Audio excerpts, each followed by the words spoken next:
but you will receive power. Everybody say power. When the Holy Spirit has come upon you, and you will be my witnesses in Jerusalem, in all Judea and Samaria, and to the ends of the earth. Can we just pray, Lord, we make room today in our hearts to let you move right now. Lord, as we hear your word, your word will be preached today, Lord, I pray that you would do something powerfully, miraculously in our hearts. Lord, I don't know how we came here in this youth service today, but Lord, we will never be the same again as we leave those doors tonight. So Lord, I pray, Holy Spirit, speak to us. We want to hear your voice in Jesus' name. Amen. Amen. Upo na kayo. Ayan. You can now sit down. So excited to preach God's word. We are taking a break from our preaching series. And kasi alam ko excited na kayo next week. Okay? Kasi next week, it's February.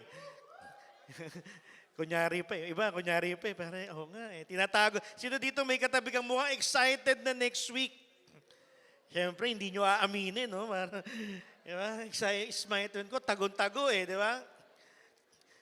But we're taking a break now today for our preaching series because tonight will be the time that we would have our campus rally.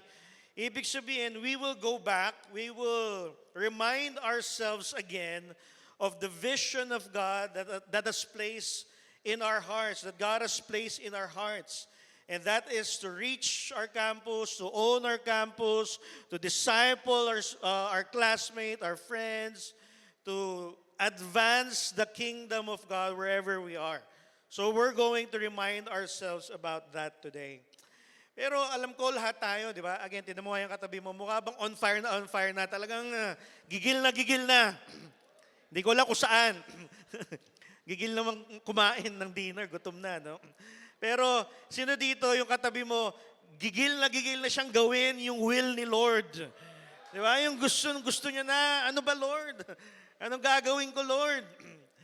But I have here, I also want to acknowledge pala, I'm sorry, we have here students, tama ba? From our School of World Mission. Kaway naman kayo. Nasa kamay, yan. Observing, and welcome. Yan, I don't know, English pala dapat dito, bro.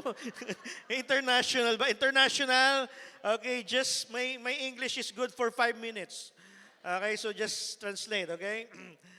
But if you're ready to do God's will for you this year, as a student, in your campus, in your family, in your friends, I have some questions here, okay? And I want you to raise your hands if you can relate, okay? Kasi minsan, di ba, on fire tayo. Pero minsan, or madalas din, meron tayong mga pinagdadaanan sa buhay. Tama ba? May katabi ka bang mukhang maraming pinagdadaanan? January pa lang. Di ba? Grabe ka na, 2026. Diba? January pa lang. So, if you can relate, I want you to raise your hands if you can relate. Have you ever felt alone and confused about what's happening around you? Have you ever felt that? How many of you felt that? Have you ever felt, Lord, what's happening? I'm confused. What's happening with my life? When you look at your grades, Lord, what's happening? When you look at your exam results, you're asking God what's happening. Have you ever felt scared or afraid and didn't know what to do next? Asa kamay? Have you ever felt scared or afraid and didn't know what to do next? Okay, tumatawa si Marcus. Parang iba yung application kay Marcus eh. Pero nakaka-relate din siya, no? Okay, another one, have you ever felt incapable of doing things you think you should do? Anyone? Yung alam mong kailangan mong gawin, pero parang di mo kayang gawin. Tingin mo. Anyone here? Ayan, okay. Isa pa, have you ever felt inadequate in fulfilling God's purpose in your life? Sometimes you're saying to yourself, I know God wants me to do these things. I know God has a purpose for my life. But sometimes I don't know if I can do it. How many of you can relate? Meron ba? Ayan, okay. Lastly, Ito, alam ko marami makaka-relate, lalo na pag exam week or mga estudyante, syempre, di ba? Have you ever thought of quitting and just wanting to stop doing what God wanted you to do? Anyone can relate? Have you ever felt, I just want to stop, gusto ko na lang tumigil, ayoko na Lord. Yan, nasabi mo na ba yun? Ayoko na Lord. Di ba? Exam mo. In the middle of your exam, ayoko na Lord, nag-walk out ka. Di ba? Exam mo, nag-walk out ka, di ba? I wanna acknowledge this. We all felt that at some point in our lives. Aminin mo man o hindi, we all felt that. Even as Christians, tama ba? Even as Christians, we all feel that many times in our lives.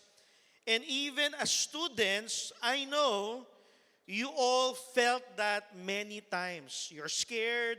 You did not know what to do. You don't know if you can do it. You don't know if you're adequate to do it.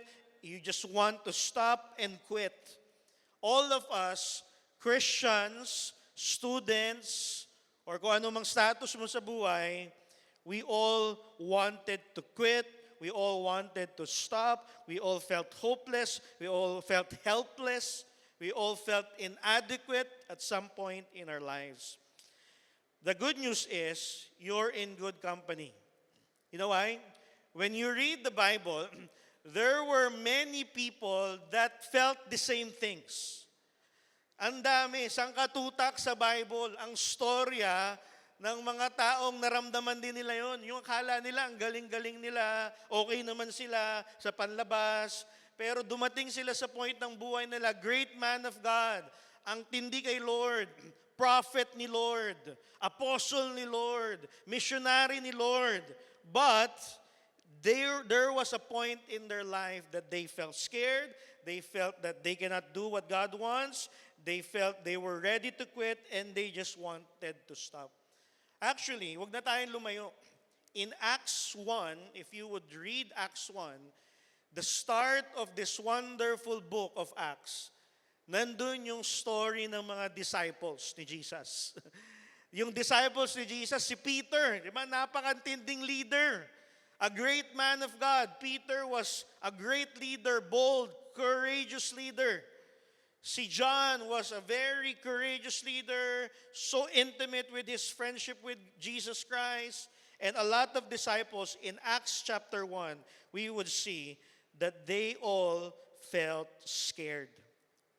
Lahat sila natakot. Alam niyo kung bakit? Kasi di ba yung story ng gospel, si Jesus was crucified sa cross. So nung namatay si Jesus, akala ng mga disciples, the disciples thought that it was the end of the story. Naku, yari na, tapos na. Wala na yung leader namin. Tapos na, wala na si Jesus. Ang tapang namin kasi nandun si Jesus eh. Di ba, yung leader nila nandun, so they were moving around, they were healing the sick, they were preaching the gospel, they were preaching the good news, they were hyped up because Jesus was there. But in Acts chapter 1, Jesus was, actually hindi lang sa John pa lang, Jesus died and they felt scared because he was not there anymore. They thought, wala na, tapos na. Wala na yung leader namin. Kaya alam nyo nangyari, when Jesus died, alam naman nila na to eh. Sinabi na to ni Jesus sa kanila, na mamamatay siya, pero mabubuhay siya ulit. Pero nakalimutan nila, sa sobrang takot nila, they were scared for their life, na baka magaya sila kay Jesus, makrucify din sila. Nakalimutan nila yung mission nila, yung kabilin-bilinan ni Lord. They forgot what God told them nung buhay pa si Jesus. Okay? So ang ginawa ni Jesus in Acts 1 verse 3, ito yung nangyari, for 40 days, after mamatay ni Jesus, nabuhay siya ulit, and after 40 days, this is what he did. He presented himself alive to them. After his suffering by many proofs, ito yung nangyari, appearing to them during 40 days, and speaking about the kingdom of God. Kasi nga yung mga disciples, great men of God, ang tatapang nung nandun si Jesus, pero nung namatay si Jesus, akala nila wala na, tapos na.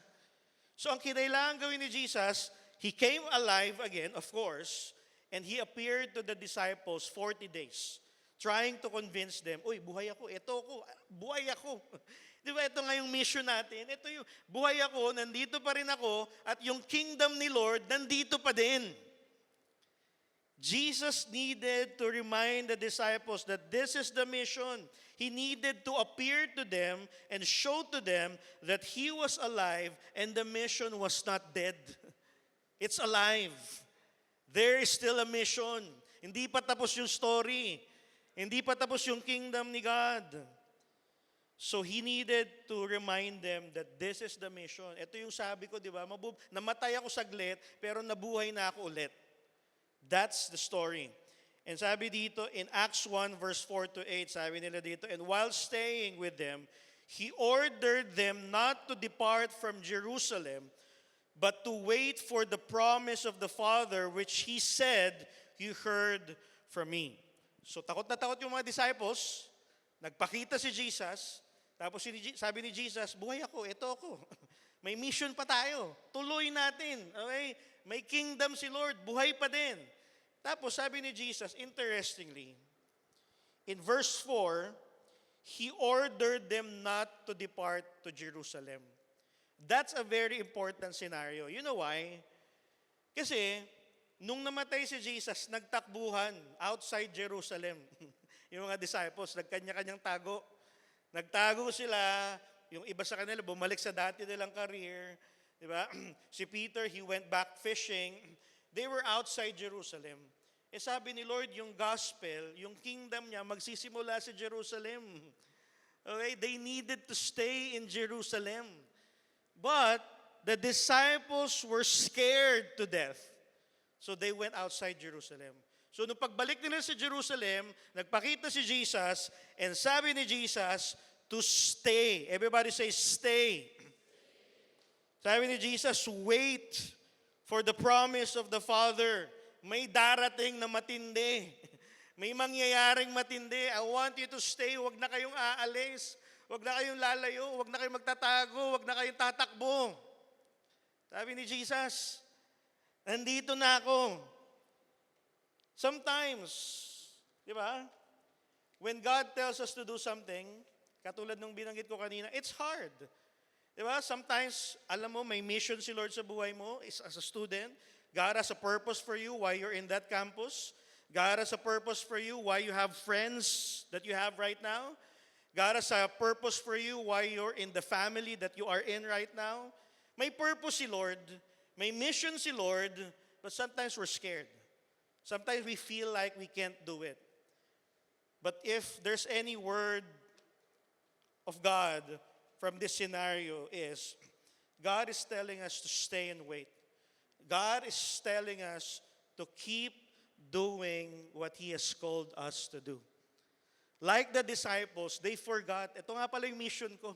Ito nga pala yung kailangan kong gawin. Ito nga pala yung kingdom ni Lord. So Jesus ordered them to stay. Sometimes God is like that. Sometimes God will tell us, you know what, keep going. Keep obeying. Keep doing what God has called you to do. Keep staying. Di ba?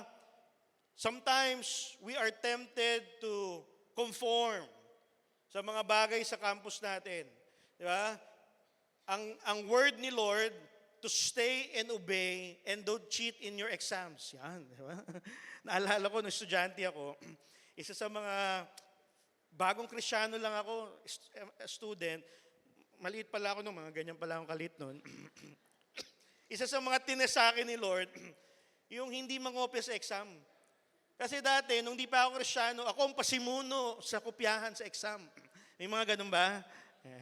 Nahuli, nagtaas ako po. Hindi pa Kristiyano, ha? Hindi pa ako Kristiyano, ako yung pasimuno. Eh nung naging Kristiyano na ako, ang word ni Lord, I want you to obey. I want you to keep doing what I've called you to do, and that's not to cheat. So sabi ko, hirap nito, Lord. Ang hirap pala nung pag nasanay kang di mag-aral. Pero nasanay kang mangopya, hirap pala nun. So sabi ko, sige, ito yung will ni Lord. Kaya ko to. Ito yung gusto ni Lord. I need to stay on this. I need to wait for the grace of God to help me do this. So one time, exam week. So ito na yung pinakamahirap na subject na ite-take ko to have this exam. Siyempre, pagpasok ko ng classroom, nandun na sila, nagulat ako yung mga kaklase ko, nandun na may cheating arrangement na, nakaka-relate ba kayo? Ang tawag namin ng cheating arrangement. Kasi nagulat ako, usually, pagpapasok ka ng classroom, ang experience ko, maingay lahat. Pero dito, tahimik lahat. Pagpasok ko, tahimik. Tapos, nakaupo na lahat. Tapos dito, sama-sama. Tapos dito, may mga ilang upuan lang. So nakita ko, grabe, ito na yon, cheating arrangement. Yung isa, nakita mo, kumakapit siya sa medyas niya, hindi natin alam. May kodigo ba doon? Tapos yung, alam mo yung arrangement na talagang malapit sa isa't isa. Sabi ko, ito na yon, Lord, test of my faith. Hirap, Lord. Pero sabi ko, hindi, kaya to. Tapos tinatawag ako nung kaklase ko, pala mo, parang may masamang ibibigay sa akin. Kumakata, psst. Mga ganun sa akin. Sabi ko, hindi na ako yan. Sa isip-isip ko, hindi na ako yan. Eto na yan, Lord, kakayanin ko to. So nag-exam kami, 1 hour, napansin ko yung mga klase ko, 20 minutes pa lang, tapos na. Parang, Lord, tindi nito ha. Ba't ganun? Almost 90% lahat sila, tapos na 20 minutes pa lang, ako minaximize ko yung 1 hour. Okay, so sabi ko, Lord, kaya ko to. So I took the exam, and next week noon, the exam results were, nilabas na, exam result. Siyempre sa yung faith ko, hindi, Lord, ginawa ko yung tama. You will honor this. So, isusurprise mo ako, Lord. Di ba? Kasi silang lahat nagkopyahan, ako lang nag-stand. Di ba? Sabi ko, ito yung conviction ko. So, isusurprise mo ako, Lord. Alam nyo, nung nilabas yung result, grabe, na-surprise ako. Ako lang bumagsak. Ako lang. Kailangan din pala mag-aral. Hindi ko na, puro faith lang eh. Hindi, kailangan mo rin mag-aral. So that was a lesson for me. But, alam nyo nagawa nun sa akin, my faith was never the same again. I knew God wanted me to do His will, to stay, to wait and do and obey Him no matter what. Sometimes God will tell us, as mga estudyante, lalo na pag exam week, lalo na pag yung kaklase mo, lahat sila, ito yung ginagawa. God will tell you to obey Him and stay in the center of His will, to wait for your breakthrough, even if it's hard, to preach the gospel to your classmates, even there's persecution, to preach the gospel to your friends, your family. Kahit walang nangyayari, persecuted ka pa, pero God is telling you to stay, to wait, and keep preaching, keep doing it. Right? Sometimes God will speak to that in our lives. Or sometimes God will tell us to stay and do His will, to obey Him. Diba? Lord, ito yung nagpapasaya sa akin, yun. Sabi ni Lord, tama ba yan? Naalala ko rin, estudyante rin ako. Yung medyo lumaki na ako ng konti, mga ganyan na ako kalaki. Pag Valentine's month, pag Feb month, ito pinaka-struggle ko, Lord. Kasi parang ako, ewan ko ba, kating-kati ako to be in a romantic relationship. Pero nag-speak sa akin si Lord as a new Christian, alam ko sinabi ni Lord, hindi ito yung tamang timing, hindi ito yung tamang priority, hindi yan makakatulong sa iyo ngayon. Pag Valentine, di ba, February, start na next week, di ba? Tignan mo yung katabi mo, excited ba? Di ba? Start na next week eh. Tapos makikita mo, lalakad ka sa park. May park ba dito? Lalakad ka sa kalye, di ba? Magkaka-holding hands, partner. Di ba? Tusam, magkabila, magpapaligid mo. Ikaw, handsome ka lang. Di ba? Parang, hindi mo maintindihan, di ba? Parang, Lord, ang hirap naman ito. Gusto ko rin gawin to, Lord. Gusto ko rin to be in a relationship. But I knew that time, God didn't want me to be in that. It's just that the timing, priority was not right. It was not helpful for me. So I need to stay. I need to wait for the timing of God. Minsan sabi ni Lord, narinig ko, sabi ni Lord, let go. Let go daw eh. So pinuntahan ko yung kaibigan ko, anong sabi ni Lord? Sabi ni Lord, let's go. Let's go. iba yung narinig ko, sumobra ng S eh. Or probably kayo, that's what God has been telling you for a year now, to let go of these things. Or to keep doing what God has told you to do. To not stop.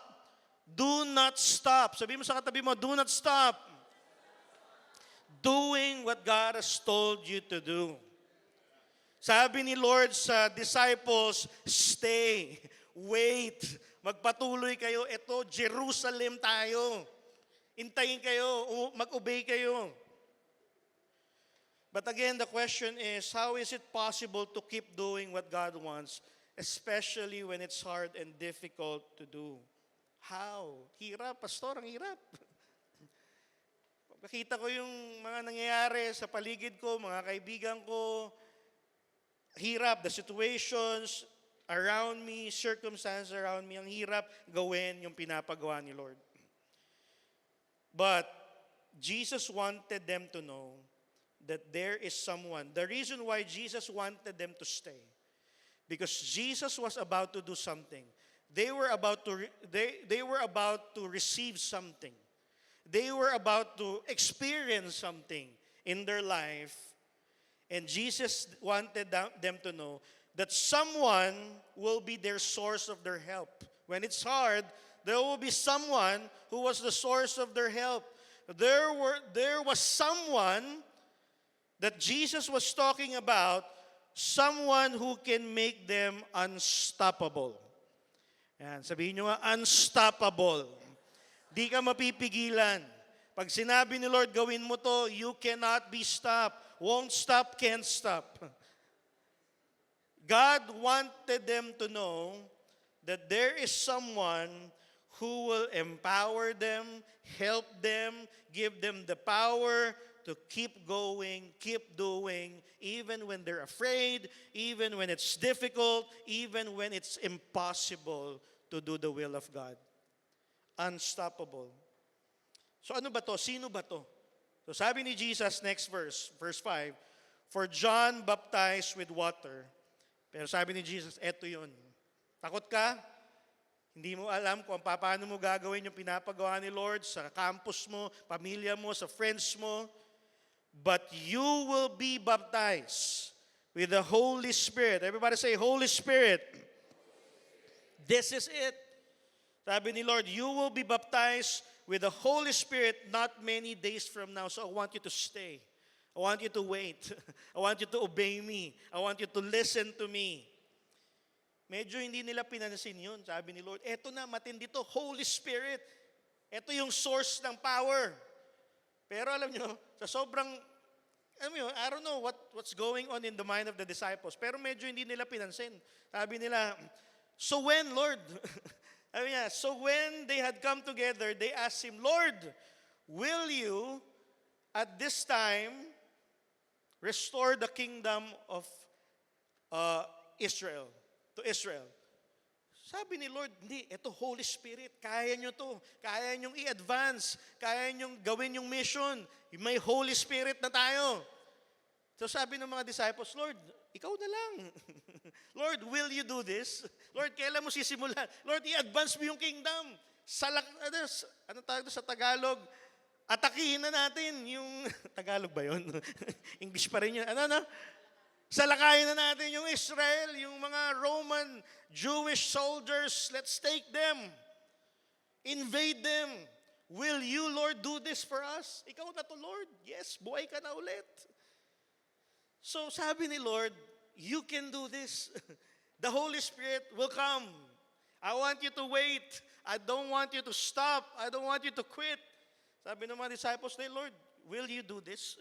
Parang kakasabi lang ni Lord, di ba? So, I don't know what's happening in the mind of the disciples. So sabi nila kay Lord, Lord, will you? So sabi ni Lord, He said to them, it's not for you to know the times or seasons that the Father has fixed by His own authority. In other words, sabi ni Lord, relax lang kayo. Hindi ko ganyan gagawin. Ito ang mangyayari. Okay? So balikan natin. Ang sabi ng mga disciples, Lord, ano sabi nila? Lord, will you? Gagawin mo ba, Lord? Ikaw na ba to, Lord? Sabi ng mga disciples, Lord, will you? Anong sagot ni Jesus? Sabi ni Jesus, guys, you will. That's the answer of Jesus to the disciples. They were scared. They just wanted Jesus. Since nakabalik na si Jesus, buhay na siya ulit. Ikaw na to, Lord. Pero God has something different in His mind. Jesus had something different in His mind. So sabi ng disciples, Lord, will you do this? Lord, sharean mo naman yung pamilya ko, Lord, yung parents ko. Nandiyan naman si Pastor James, Lord, siya na to. Lord, yung campus ko, hindi ko alam. Ang daming nangyayari yun. Mag-isa lang ako dito, Lord. Nandiyan naman si Kuya Melfred. Di ba? The best. Di ba? Kaya niya to. Siya na to, Lord. Di na ako to, Lord. Or nandiyan naman yung mga campus missionaries. Dumating pa yung mga world missionaries, Lord. Sila na to. Dinamay mo pa sila, di ba? Lord, di ko kaya to. Pwede bang iba na lang? Parang ganun eh. Yung sabi ng mga disciples, Lord, will you? Pwede ba iba na lang? Magpadala ka na lang na iba. Pero sabi mo sa katabi mo, you will. Ikaw na to. This 2026, okay? Let me speak the word of God for you this 2026. I want you to listen to this. This 2026, this might be the word of God for you, that you will be the one. Okay? You will be the one to preach the gospel to your friends. You'll be the one to preach the gospel to your family. You'll be the one to preach the gospel to your campus. If you're waiting for someone to do it, like the disciples were waiting for Jesus to do it, it's not gonna come. This 2026, you will. Yeah, sabi mo sa katabi mo, you will. Ikaw na to, you will. At yun yung sagot ni Jesus. Sabi ni Jesus, but you will. Okay? Sabi ng mga disciples, will you? Sabi ni Jesus sa verse 8, you will receive power when the Holy Spirit has come upon you, and you will be my witnesses in Jerusalem, in all Judea, in Samaria, and to the ends of the earth. You will. That's the word of God for you this 2026. You will invade your campus. You will invade your classmates. You will invade your classrooms. You will preach the gospel. You will keep doing what's right. You will keep reflecting God in your life. You will keep doing what God wants you to do. Lord, paano ko gagawin yung tama? Ang hirap. You will do it. Lord, paano ako magiging mabait sa kaaway ko? Lord, you will do it. Di ba? Paano ko siya papatawarin, Lord? You will do it. Paano ako papasa, Lord, nang hindi nangongopya? Hindi mo ma-imagine yung ganun. Paano ako papasa nang hindi nangongopya? You will do it. You will do the will of God. So again, how is it possible to keep doing what God wants, especially when it's hard and difficult to do? In verse 8, sabi ni Lord, but you will receive power when the Holy Spirit has come upon you. Kaya mo kayang gawin. The reason why you can do it, the reason why you will do it, because sabi ni Jesus, the power, you will receive it, not willpower, not with your own ability, hindi dahil ang galing mo, hindi dahil ang galing mo magsalita, dami mong kaibigan, sobrang friendly mo, sobrang tapang mo, hindi. Pwedeng totoo lahat yun. But you're not going to do it that way. Jesus said, the Holy Spirit will come upon you. I want to encourage you this year, this semester, in your campus, in your friends, in your family, through the Holy Spirit, when you do things for the reason God wants you to do it, you are unstoppable. Remind yourself of that every day. When you do things for the reason God wants you to do it, you're unstoppable. Alam mo, ito yung gusto ni Lord. Pag nagbasa ka ng Bible, ito yung gusto ni Lord na pinapagawa niya sa'yo. When you keep doing it for the reasons God wants it for you, with the help of the Holy Spirit, depending on the Spirit of God, you are unstoppable. Nothing can stop you. No inadequacy, no, hindi ko kaya to, Lord, daming problema. Even in the middle of your problems, even in the middle of your fear, with the Holy Spirit, and the reason God wants it, you are unstoppable. And dalawa yung bagay dito na huwag nating kalimutan. Sabi dito, but you will receive power. Power ni Lord. May lakas na ibibigay si Lord. In times that you can't do it, remember that there is the power. O hindi lang power, presence din ni Lord. Alam nyo ba yung Holy Spirit? It's the presence of God in your life. So dalawang word, power and presence. You will receive power, not your strength, not your might, not by willpower, not because you're good, not because you can do it, not even because we have missionaries here, not even because we have full-time missionaries here, but by the power of the Spirit of God, you can do it. Nakakatakot pa rin, Lord, mahirap pa rin. Isa pang promise ni Lord, you will have the presence of the Holy Spirit. Sasamahan ka niya. At alam mo result nun, ang result nun, again sa verse 8, you will be my witnesses. Alam niyo yung witness? Yung to the help of the Holy Spirit, hindi ka lang, Kristiyano lang ako every Sunday, every youth service, eto na. No. Alam niyo ang ibig sabihin ng witnesses? You'll be the representative of God. You'll share a story that you yourself experience. Ang ibig sabihin ng witness, someone who testifies to what they have seen and heard. Someone who gives personal, first-hand testimony. Someone who is willing to stand by that testimony even at a great cost. Yun ang ibig sabihin ng witness. Yung binago ka ni Lord. Sino dito, binago ka ni Lord? Tingnan mo nga, kahit hindi halata, taas mo na rin. Binago ka ni Lord. So testimony yan. Tama ba? So witness ka. That's what it means to be a witness of God. Yung binago ni Lord yung buhay mo, i-share mo yung nangyari sa'yo. Pero minsan, di ba, kaya hindi maniwala yung mga kaibigan natin. Kasi sa youth service, taas tayo ng kamay, kanta tayo ng kanta. Pero pagdating natin sa campus, di ba, tayong nangungunang mangopya, tayong nangungunang, mangbuli, tayong unang gawa ng kalokohan. Hindi yun yung will ni Lord. Ang ibig sabihin ng witness, yung kumpleto, hindi lang sa salita, pero sa buhay natin, we are reflecting God. That's what a witness is. Kaya sabi ni Lord, I will make you to be a witness in your life and in your words and in your deeds. You will reflect me. People will see Jesus in you. Okay? Your character, your words, your deeds, in your preaching the gospel, He will make you a witness to Jerusalem. Ibig sabihin ng Jerusalem kasi, kung nasan sila, okay? Yung campus nila, labas pa ng konti, sa Judea naman. Sino ba yung kapitbahay mo? Pag lumabas ka palalo, Samaria. Sa Bible, yung Samaria, yung mga walang gustong pumunta doon. Di ba? Minsan papapuntahin ka ni Lord doon sa mga taong walang gustong maging kaibigan to, walang gustong kumaibigan dito. God will tell you to go to that Samaria. Okay? And He will make you to be a witness. As God transforms your life, He gives you the power to overcome your problems and issues in life so that you will be a witness. Naalala ko dati, nung estudyante ako, ang excuse ko lagi, wala naman akong platform. Di naman ako nagpipreach stage, di naman ako nagpipreach church. Kailangan mo mag-preach sa church para mag-preach ng gospel. As naalala ko, there was one pastor who said this to me. Hanggang ngayon, tanda ko pa sabi niya.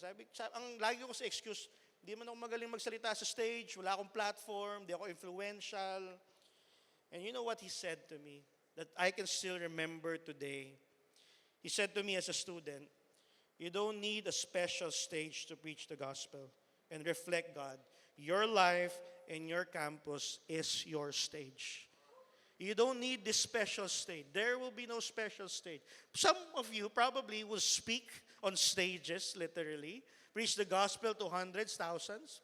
But the everyday hustle is, you don't need a stage. Your stage is your life. Your stage is your campus. Use that stage. Reflect God in your life. Preach the word of God. Use every opportunity to preach the gospel to your friends, classmates, kahit sa teacher mo pa. Kahit sa kaaway mo pa, we don't have an excuse anymore. Tama ba? Sabi mo sa katabi mo, wala ka na excuse. You will. You'll do this. Again, sino dito, binago ka ni Lord? Binago ka ni Lord? Binago yung buhay mo ni Lord? Sino dito grateful ka, binago ni Lord buhay mo? Grateful ako, binago ni Lord yung buhay ko. Kasi ito itsura ko dati. Huwag niyo ko i-judge, ha? Ito itsura ko dati. Parang, ha? Yeah, come on, di ba? Parang rock and roll to the world. Alam mo ba yun? Alam niyo pa ba yun? Yeah, parang parokya ni, ni Melfred eh. Hindi ko alam, parang kulang na lang ice pick, di ba? Parang mananaksak eh. Parang ito yung mga natatakot kang kasalubong sa eskinita eh. Di ba? Baka saksakin ka na lang bigla. Parang, pero thankful ako kasi binago ni Lord eh. Di ba? Parang, sabi kanina, naging Bam Aquino eh, di ba? Parang dating drug addict, naging senator eh, di ba? Matindi. Pero alam nyo, kahit ano pa itsura mo dati, tama ba? Kahit ano pang itsura mo. Hindi ako yan, hindi ako naglagay na. Nagkataon lang, bro. Yeah. At ano pa itsura mo dati, di ba? Pag binago ka ni Lord, pag binago ka ni Lord, ganun pa rin. Hindi nagbago, bro. Yeah, parang, ito, matindi ha. Ito sabi ko talaga sa inyo ha. Kumapit kayo sa upuan nyo. Kumapit kayo. Kumapit kayo kasi matindi to. Di ba yung parang pag yung iba sa inyo, sino yan? Di ba? Kahit emo ka pa dati, kahit yung lipstick mo black, ikaw nagpa-uso ng punk emo era. Doesn't matter. Kasi pag binago ka ni Lord, di ba? Talagang iba. Hindi ako naglagay na. Hindi po ako naglagay na. Pinahanap ko lang yan. Diba kahit ano pang ano mo eh, diba? Bro, parang flip top ah. Parang mag-ingay, parang ganun eh. Yeah, pero, di ba? Yun di yung suit niya, di ba? Gusto niyo pa ba? Gusto niyo pa ba? Pag binago ka ni Lord, dati ganyan, di ba?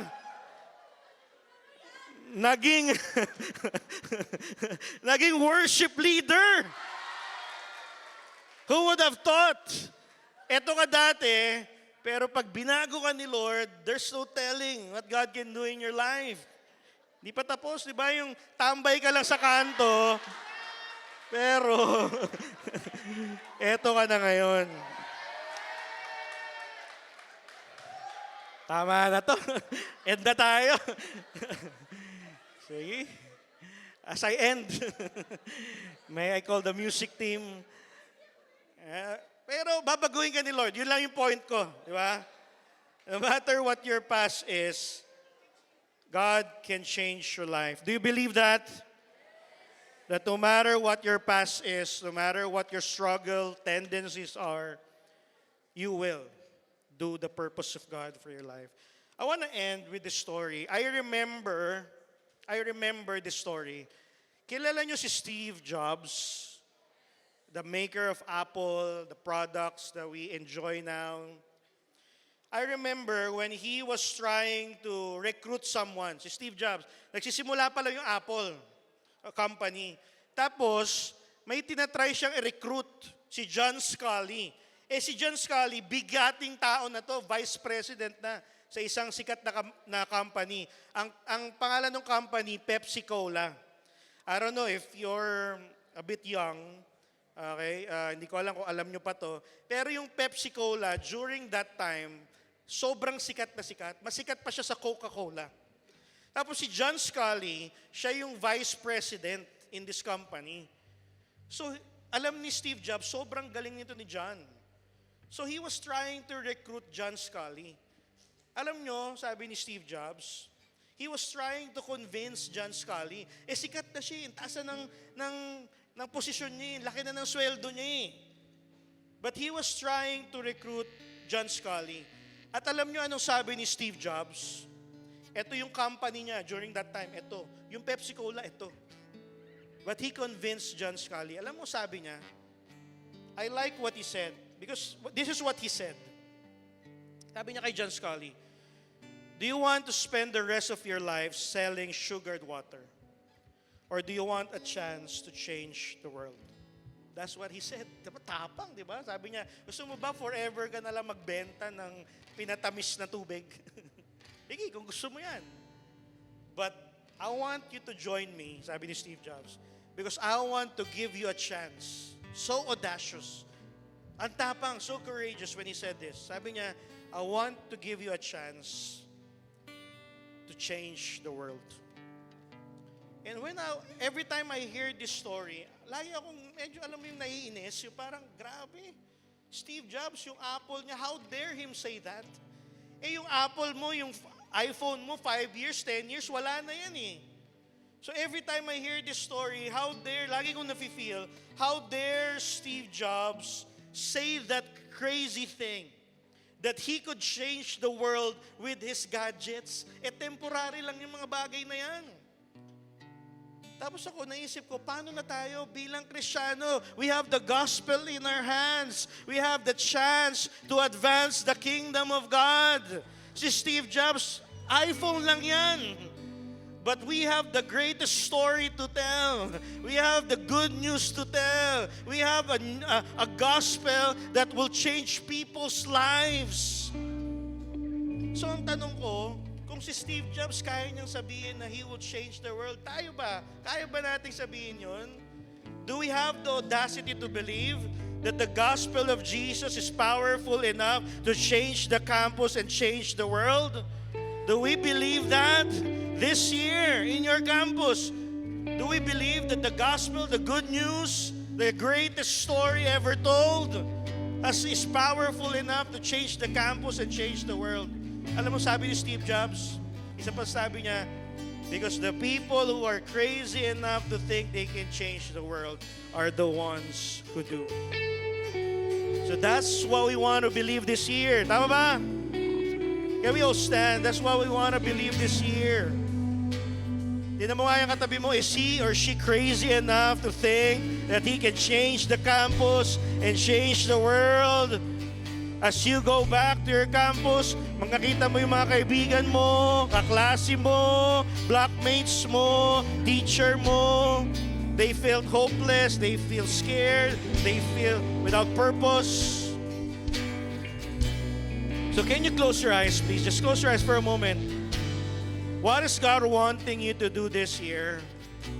And I pray that God will open our eyes and the Spirit of God will come and revive something in our hearts today. That He will revive, renew, refresh, reignite something in our hearts today. Come on, close your eyes. Are you ready to do this? This semester, are you ready to do this? You will. No one will do it. No, you're not waiting for anyone. You have the Holy Spirit in your life, and you will do this. Can we lift our hands? Holy Spirit, come right now. Just lift your hands. We're going to ask the Spirit of God to fill us. Holy Spirit, open our eyes, God. Open our eyes. I want you to lift your hands. I want you to talk to God. Come on, just talk to God and say, Lord, here I am. Use me, Lord. Here I am. Use me. Spirit, come right now. Breathe on us right now. Breathe on us. Breathe on us, Lord. We ask this, Lord. Wherever we are, whatever campus you have placed us. Breathe on us, Lord. Breathe on us. Speak that out, Lord. We go for it. We speak any dead